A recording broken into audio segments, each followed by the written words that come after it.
3月13是28事件台南律师唐德忠受难的日子。唐德忠的旧厝伫咧去年透过在地文书团体募资抢救征收了后，要伫13这天正式开放参观。不过台南市国际审议会议最近才决议讲，唐德忠的旧厝无文书保存的身份。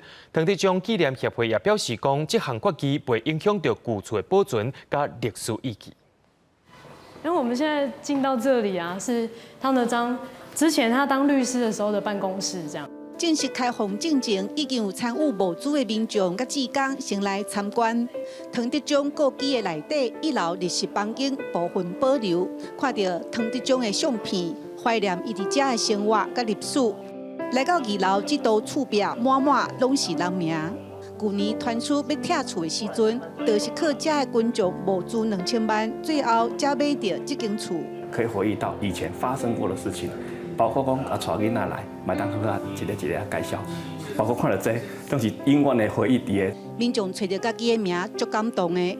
1907年出世的唐德忠，阿爸是日本人，阿母是台湾人。伊捌去日本读册，转来台南做律师。228发生的时阵，伊是处理委员会台南分会治安组长，维护地方的安全，说服军队掠去刑求。3月13迄天，伊伫当年的大正公园红庆杀。即马遮已经是唐德忠纪念公园。伫友爱街这间厝，就是伊过生进前最后住的所在。伊一世人买的唯一一间厝，就是登记伊的名了，唐德忠就对啦。啊，伊嘛是伫这个所在，因为去议会了向带走了，无去倒来啊吼，所以这个所在是伊第一个厝嘛，是伊上尾啊一个厝。开放参观进前，这间厝无法得通过台南市文化资产的审查。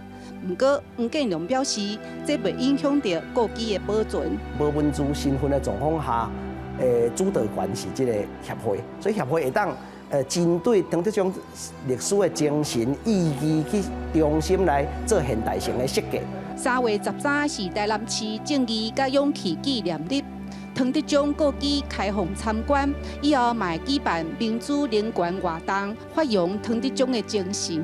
记者邓家文、赖伟做台南报道。